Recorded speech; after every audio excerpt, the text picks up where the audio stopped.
Hey there, streakers. Hopefully you're having a fantastic day. You will not believe it. I promise you. You will not believe, but I have my co-host back with me. That's right. She's joining me again today, Miss Jami Downs, and we are going to catch you up as far as where we are and just some of the different things we've been thinking about as far as why is streaking so hard when it shouldn't be, and what are some of the obstacles there.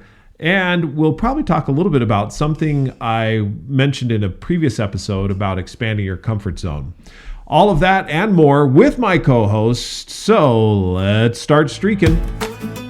What is streaking and why should you do it? Streaking is how you set up personal winning streaks. Look at who you want to be and what you need to do to become that person. This is streaking. I'm Jeff. And I'm Jami. And we are streakers. Through 30 years of marriage and 7 children, we have learned the power of consecutive consistency or streaking. To start streaking is simple. You just follow these 3 laws. Make it laughably simple, keep a record, and join the streaking community. Streaking is your hidden superpower. With it, you will consistently progress and grow in whatever area of life you want. In this podcast, Jeff and I will share all the fun, exciting, serious, solemn, wonderful parts of family, spiritual, professional, and personal life, and how streaking powers it all. So join us in the conversation, join the movement, and start streaking today.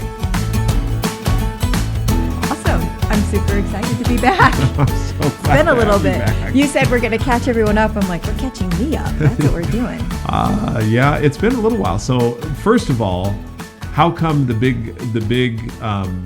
how come we haven't been on together for quite a while? And I think life has been particularly busy for both of us in different areas. Yes. And finding just some restructuring of things, finding a schedule that works right, because together. you're president of a volunteer organization that has taken a lot of your mind share and time. Yes.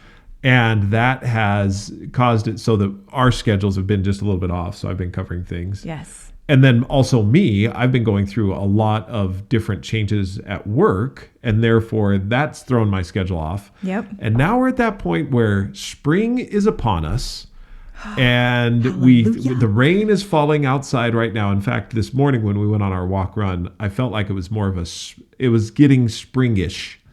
But it's not snow. That's what I mean. Yes. It's on the spring side of things. It's a little gray. In fact, I had a post in my streaks. I don't know if you saw it about. I feel like it's spring. Yes, it's just on the verge of. My daughter sent me. We were talking the other day, and she said, "I saw this. I don't know if it was a meme that said, I did not believe in seasonal affective disorder until the sun came out in February, the end of February, and I realized I'd been dead inside for 8 weeks." I'm like, that's how I felt. Because I went on a walk run the other day that if I looked one direction, it was super gray and cloudy, like a storm coming in, like that dark gray. Yeah. And all the mountains were shrouded in that. But if I turned my head and looked 180 degrees the opposite direction, it was clear blue skies and sunny.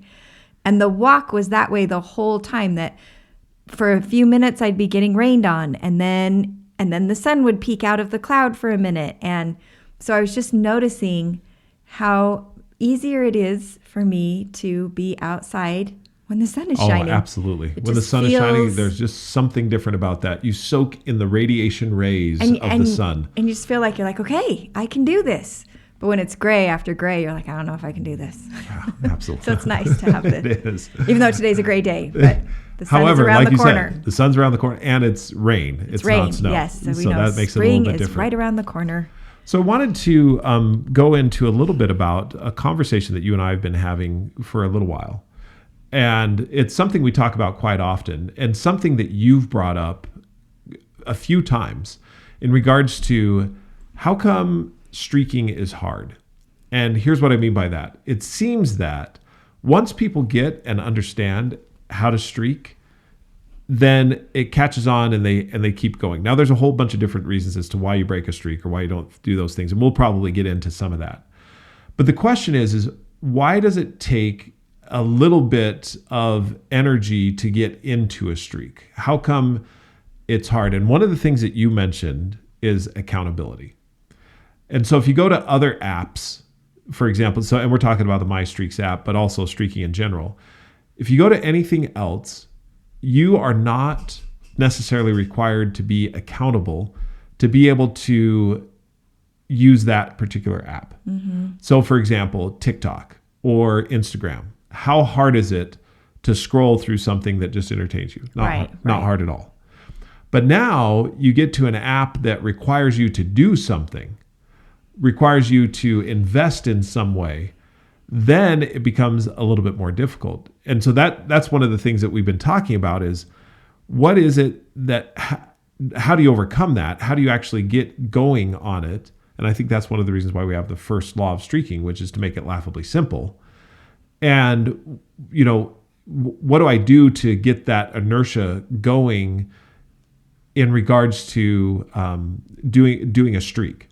Because there's one other thing that you and I have talked about, and that is that once people understand it and start to use it, then it catches on and catches fire. But there is a hill to climb in order to understand it. Yeah. I'm hearkening back. Is that a word we didn't even use? Yeah, hearkening. Absolutely. Hearkening back Love to the last hearkening word. summer when we were in Oregon with family and we were talking to your sister. And she was saying, I love the concept of streaking in the sense of being consistent. Yeah. But she said, I don't like the idea, the rigidity of it. Yeah. Of doing it every day. And I've thought a lot about that because it's an interesting thing, because I guess I feel both sides. I feel both sides of that. I recognize there are things in my life that I want to be consistent of, that I want to be a part of my life every day. But I also recognize that there is something about every day holding yourself accountable to doing those things. Like, there is something appealing about having a day where you just don't hold yourself accountable to anything. Do you know what I mean? I do. And streaking doesn't give you that. No, it doesn't. And so, but I've also looked at it and I thought, okay. But it's something that you've done. I mean, you do it and it holds you accountable every single day. Why? Why do you do it? I mean, because I feel the same thing. I'm not like accusing you saying, why do you do this? It's more so asking the question of why do we do it? Because it does hold me accountable every day. And there are many times where you and I will be like, oh, I've got to do my streaks at night. And why keep doing them? Just to do the streak? No, because there is some value to it. Sometimes there is just to do the streak. I mean, not that sometimes I'm in a place where the value of the activity, I'm too tired, I'm too worn out. Do you know what I mean? That the value of the activity isn't valuable to me. I just want to be done. So that's what I've been looking at is I'm like, I guess what I mean though is the overall streak is valuable. Yes. That's why you keep doing it. That's why you do the laughably simple part of it. You're exactly right, because that's the question I'm asking myself is that these activities that I'm doing are important to me, and the consistency of doing them, I do believe that there is, what is it called when things build up over time? Like what is it called in money? The compound interest. Yeah. I do believe there is compound interest in activity as well. Right. So that having a streak where you're continually doing it, is that building up over time? Right. But it is an interesting thing to have those days where... Go ahead. Where you feel like you need a break. Yeah. And so I've been asking myself, I'm like, okay, is there a benefit to taking a break? And there are people out there that would say, absolutely. There's absolutely a benefit to taking a break. So what I've been asking myself, though, is that, one, if you take a break, I feel like you lose the... time goes quickly. Right. And what you can decide that is only going to be one day can quickly become several days of not doing something. Right. So what I've been thinking is I'm like, okay, is it more of a reset in my mind and less of a reset in the activity? And what I mean by that is there a way that I can allow myself to continue to do the streak but feel like I'm taking a break in the sense of I love it. I'm not holding myself to that standard all the time. I think what you so just that said I is can key and keep crucial. the momentum, and I don't know if momentum's the right word, because sometimes it isn't momentum. But what it is more is it's working through those times when I'm still continuing the activity rather than working through those times by eliminating the activity. And I think what I'm trying to say is that my belief is those times will come no matter what. Right. That feeling of I need a break from everything comes no matter what. And is there a place to keep doing the streaks, but at a place where I give myself a huge amount of grace? Because I'm taking a break for a little minute. I'm stepping back a little bit. But stepping back isn't completely stepping away. It's mentally giving myself the opportunity to say, I'm going to keep doing this, but at this minimal level right now, because I need to step back for a little bit. And I work through that time of whatever has caused me to need to step back. Yeah, Am I making any sense? What I hear you say, and one of the things that you said that I think is important to recognize, is you said a standard. Yeah. Now, what's a standard? If you look at a basketball standard is always set at the same level. It's 10 feet. If you're playing in any type of organized basketball. But if you're on your driveway and you're playing basketball, that standard actually moves up and down. Mm-hmm. So like I want to be, looking like Air Jordan dunking it. Well, I'm going to set the standard at 4 feet. Moving it to 5 feet. Yeah. Right. It's 5 feet. And then I can look awesome. I'm not having to jump 10 feet 4 in the feet, air. you look like Andre the Giant. But that's just it. I mean, but that standard is movable. And that's what I heard you saying as far as streaking is concerned, is it gives me a chance to succeed even when I don't want the standard at the highest level. It's at the level that I can reach it, that I can play, what you're saying that is I can it's have okay some fun. Sometimes to lower the basketball hoop and be like, I don't need to push myself so hard. I just want to enjoy the game. Or I can show off at 5 feet and know that, I'm not an NBA player. I'm not a professional basketball player. I'm not even college. I'm not even high school. I'm just on the driveway having some fun with my friends. And that's the type of streak that's why I say the laughably simple is so important, is because you give yourself the opportunity to have a floor for your standard. The one that basically is, I'm just going to, because I value this activity in my life, I'm going to do the basics of it. And I've found with my streaks across the board that I do give myself a lot of grace. And I think that at large, we as people, as human beings, do not give ourselves grace. Well, we're a very accomplished driven society or want to be accomplished or feel that if you're not doing it at the standard level that has been set by who knows what outside force. I mean, who chose 10 feet for a basketball standard? Right. It was just chosen. It could have been 12 feet, could have been 8 feet. It was like, 10 seems good.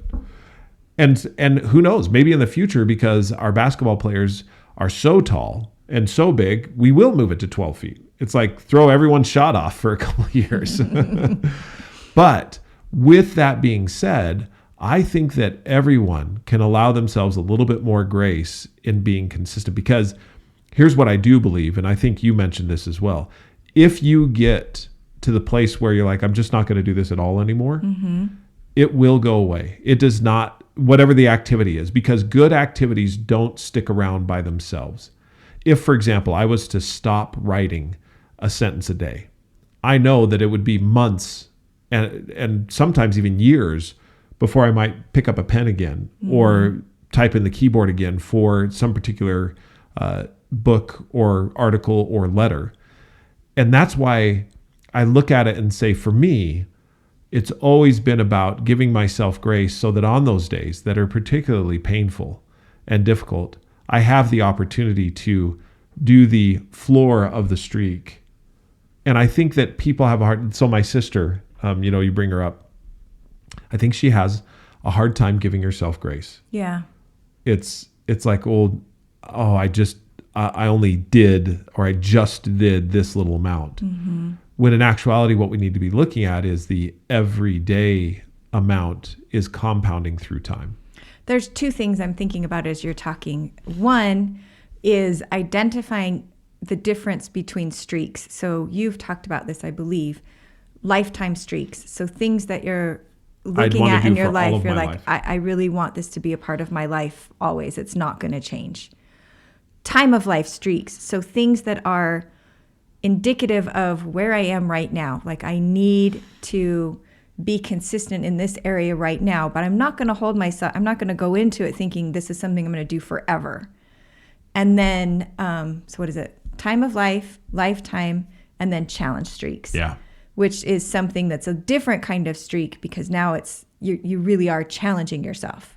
So those are usually more And of challenge a timed, yourself could be a higher standard. right. And a Or a discrete period prolonged- of time. So I'm going to do it for 90 days at this higher At this standard. higher standard. And so I'm challenging myself to keep this streak alive. Right. It could be even though a floor streak, I just want to see how long I can do it. That's you know what I true. mean? So I recently introduced a challenge streak to myself. Mm-hmm. And this, by the way, is also coming out in the app, in the My Streaks app. We're going to have challenge streaks pretty soon here. And you know this, I was like, okay, I've been trying all kinds of different eating plans and have never really stuck to any one of them. And then I was introduced to one. It's called Bright Lines, and I thought to myself, you know what? I wonder how many days in a row I can follow the Bright Lines eating plan. Mm-hmm. And so I set a challenge streak for myself, and I said I'm only holding myself to 30 days to see if I can do this for 30 days. And sure enough, I did it for 30 days. And at the end of that 30 days, I decided to continue it. Right. Because of the results that I was getting in what I felt and how it was, I thought, you know what? I want to continue this. So the challenge streak has now led into a time of life streak. I don't know if it's a lifetime streak yet. Right, right. But I'm right now For this in time in life, it's working well and I it's want to keep it. working. I'm going to keep it. I'm going to keep going on it. So the challenge can lead to the time of life, and the time of life can lead to a lifetime. Mm-hmm. And I think that that's one of the areas where with streaks is to allow yourself the opportunity to say, I'm going to do this for 30 days. That's one of the reasons why we're going to be setting up the app in that way, is to give yourself an opportunity for an introduction. And I think that if we go through streaks and look at, because there are things in life that you want to do forever. I think of brushing my teeth.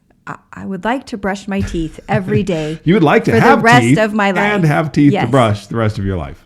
But I don't hold myself to a specific standard of brushing my teeth.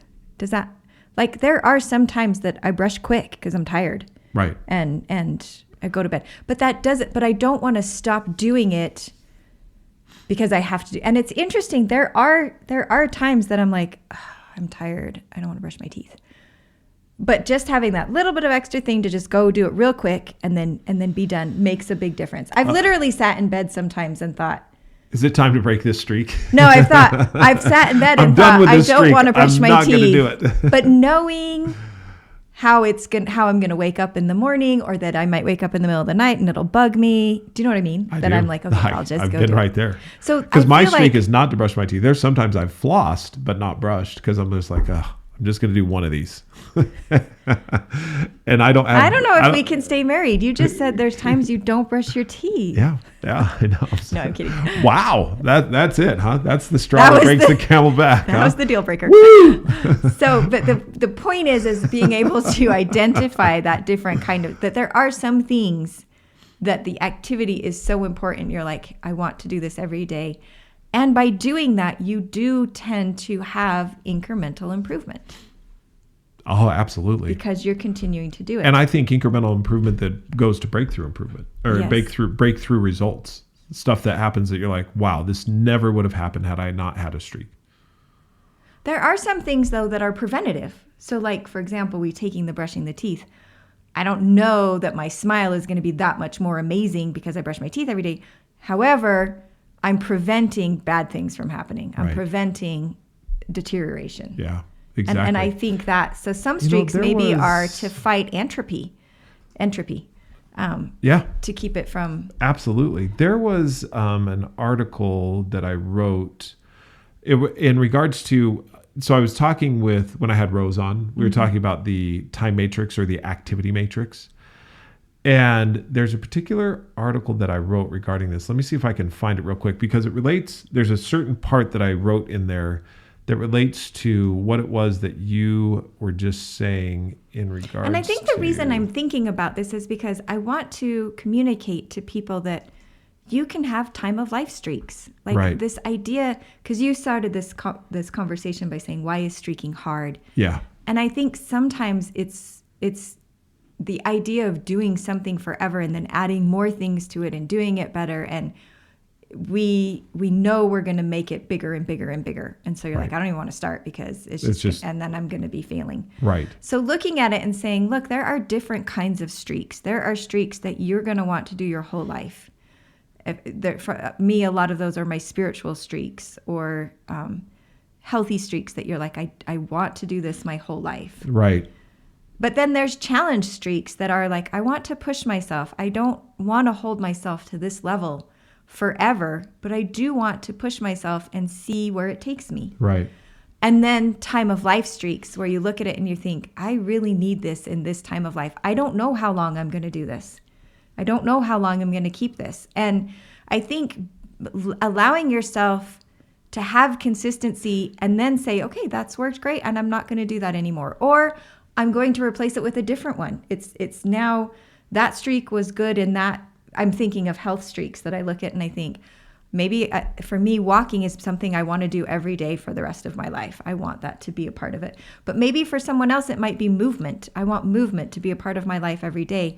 And then inside of that, you can have different streaks that you're like, well, I'm training for this race, so my movement is going to be running. Or, you know what? There's this great yoga group that I want to follow and do for a while. So now my movement is yoga. So you can get that variety within the streak of still, do you know what I mean? So you can have a lifetime streak of movement with a time of life streak of, well, this time in my life, I'm doing yoga. Right. There may be another time that take up weight training. Like or for example, when resistance I did weight or- training for 3 years. Yes. I mean, that was a time of life that's what I was using to exercise. And it's beautiful because that is also exploratory. You start to learn about things that you enjoy and things you don't enjoy and things you want to keep in your life, and you meet new people, but it just seems to be more in harmony with the way that life goes. Yeah. So I think it's important that when we look at and people say, well, streaking is hard, you can look at it and say, well, maybe you need to identify what kind of streaks you have so that you can know, actually, I only have this many lifetime streaks, but right now I've got just a few time of life streaks. Right. Absolutely. I was thinking of, so I found the place in the article that I wanted to go to as far as time of life, lifetime. This relates to it and is a little bit about why we want to keep streaks in our life, and it relates to growth. Okay. So I'm going to read 3 paragraphs here. Okay. And this is an article that I wrote that's Leaders Lead the Moments, basically, I think is what I titled this. Yeah. Leaders Lead the Moments. And it's incorporating in the time matrix, but upgrading it to activity matrix. So if you haven't heard of the time matrix or time matrix, it's basically you've got quadrant 1, urgent activities, quadrant 2, important activities but not urgent, quadrant 3, which is activities that are urgent but not important, and then quadrant 4, not important, not urgent. Okay. So, and you can think about quadrant 4 as endlessly scrolling through shorts or Instagram reels, which I've done quite a bit. Quadrant 4 work. So here's the 3 paragraphs that I want to read. It starts with, hold on just a second. Okay, growth happens in quadrant 2. Quadrant 2 is where the magic is. It's where you invest in the things that you don't feel urgent today, but will determine your future tomorrow. Q2 activities don't demand your attention like Q1 activities do. They don't come with flashing red lights or emergency phone calls. They don't make you panic or stress out. And that's exactly why they're so easy to ignore. For example, exercising today won't make you instantly healthier, but doing it consistently will prevent health problems down the road.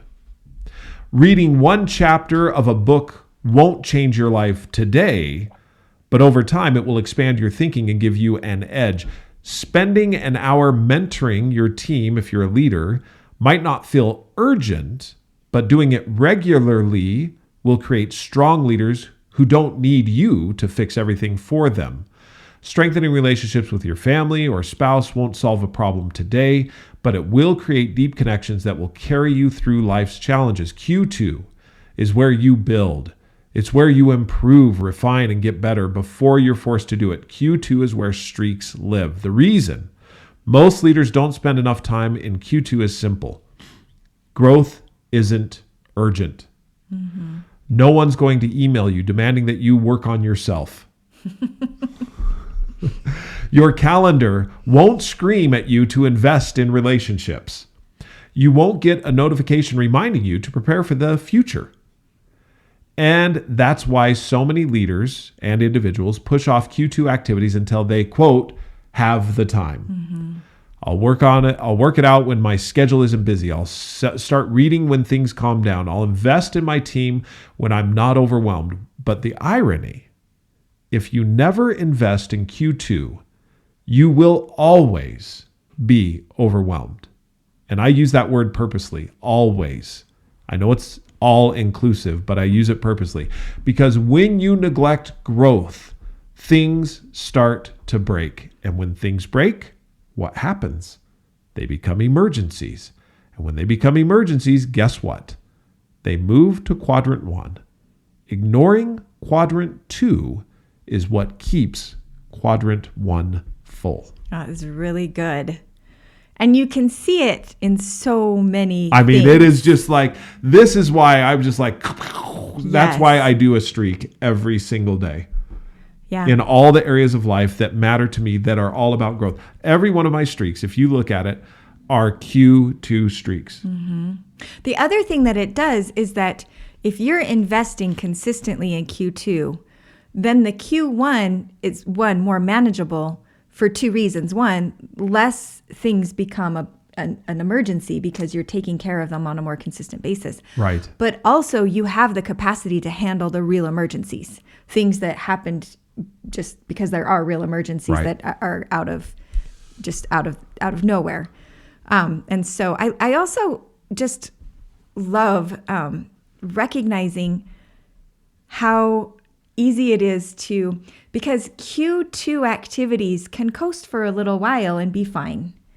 I think about a house, like when you invest in a house, usually, and this is something that really you make a big analogy. investment in something. And if you just live in it for a while and don't do any maintenance, it's okay for a while, especially if you've made a big investment. If right. you've spent a big chunk of time or a big chunk of money in something, you can coast on that for a while. But eventually, I love that you said eventually, when neglect leads to things getting broken, whether that be a house or relationships or your intellect or anything, neglect leads to. And I love that you put in that article, but when I have time, I think that is a huge deterrent for us.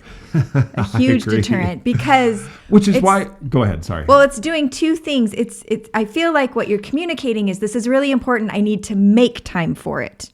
But the truth is it is a very difficult thing to make time. So it's a mind As shift. If the universe taps you on the shoulder and says, here's an extra hour. Yes, that's it. Who gets it? And when you do get tapped on the shoulder and get an extra hour, how motivated are you to do the things in Q2? Right. Often when you are given a free hour, you're like, ooh, I'm going to watch that show. Or do you know what I mean? You're not because you're like, oh, I get a break. Maybe that's just us, though. Maybe we're the only ones in the universe. We're special. No. Okay. We should talk about that a little bit. Go ahead. He's referencing, we'll put it in the notes. But well, and I think we'll just use this as a primer for a next podcast. Okay. We'll do it on the next podcast. Because this is a little bit of a good primer in the sense of being special and how none of us are special. And we're going to talk a lot about that. We'll talk about that. You're just going to drop it out there. We're just drop it out there. We'll leave it there. We'll do it in the next podcast because we're almost at time right now. But I still want you to continue on your thought as far as the time. I'll make time or I'll get an extra hour of time. We don't really put in Q2 things or growth things in when we get an extra hour of time. Mm-hmm. And it's interesting because a huge part of managing time is being on top of the Q2 things. Like that is a huge part of it.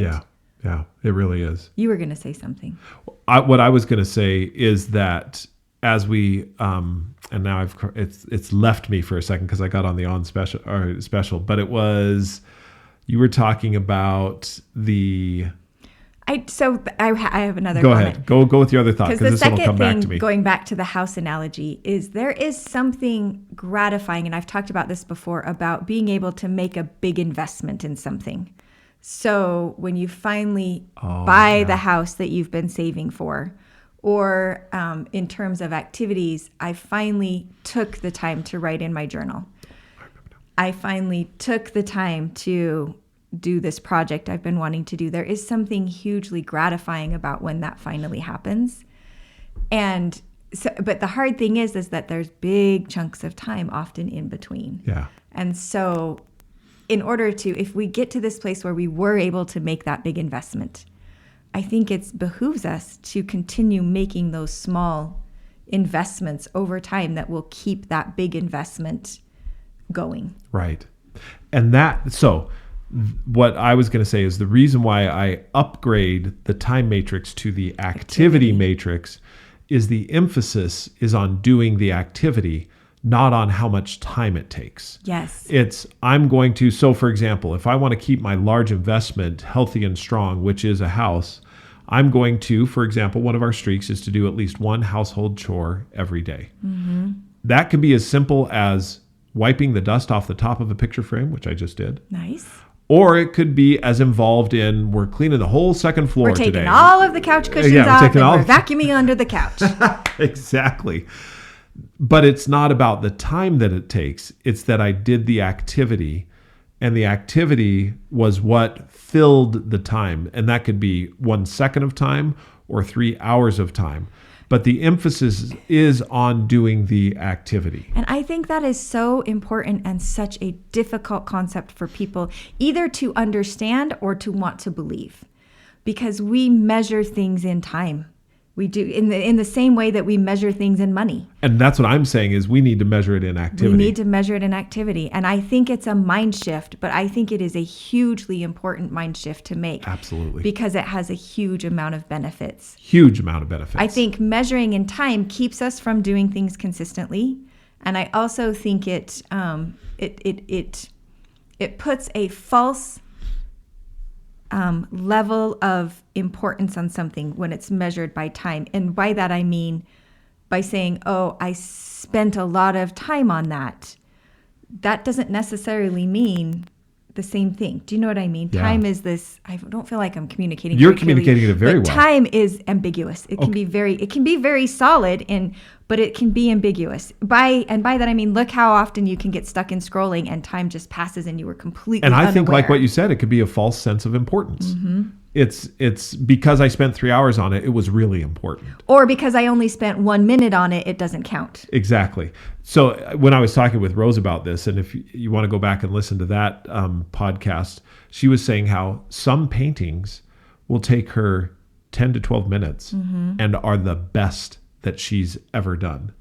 And others have taken hours and hours and hours, even weeks and won't even match up to the quality. And so she said, so time is not a good measurement of quality or of creativity or of innovation. It's really the activity. And activity is, did I do the activity today, and will I do the activity again tomorrow? And that will fill some measure of time. That measures time. I'm also thinking about a story of, in our church, I guess if you know it, President Nelson is the prophet of the church, and he's a heart surgeon. And he tells the story of one of his grandsons wanting to become a doctor. Yeah. And that's right. But he said, but it's going to take 12 years. I don't know if I want to spend that much time. And President Nelson said, that time is going to go whether you spend it in school or not. And in 12 years, where will you be? Exactly. In 12 years, you're going to, yeah. And so that is where time is such an interesting thing. If we measure by the time, so if he had made that decision based on the time, he was looking at it saying, well, it's going to take a lot of time.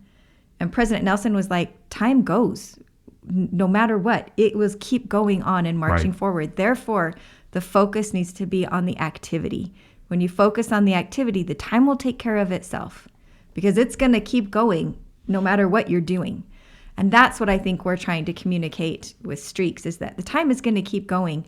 And if you're waiting for the right time to start or waiting for there to be enough time, it's an elusive thing. You just focus on the activity and say, I'm going to start now, and the time will take care of itself. Yep.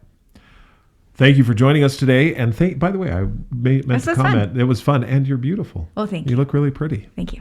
She always looks pretty. Always. We are so glad that we were able to talk with you today about why streaking is so hard and some of the things to consider when you're looking at activity, upgrading the time matrix to activity matrix, and spending your energy and focus. Notice I didn't say time. Your energy and focus on completing those laughably simple activities and giving yourself a lot of grace. Next time, we're going to launch into this, you're not special. And neither are we.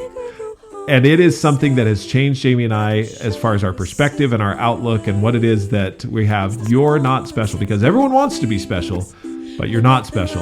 And there's a particular TED Talk that we watched on this that we'll reference in our next podcast. Until that time, if you have any questions, thoughts, or comments, we'd love to hear from you at Jeffrey, Jeffery, at mystreaksapp.com or Jami, Jami, at mystreaksapp.com. You got it.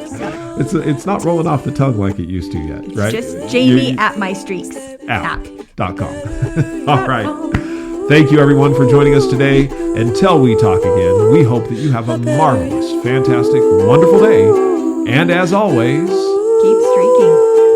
It's the little things that make a better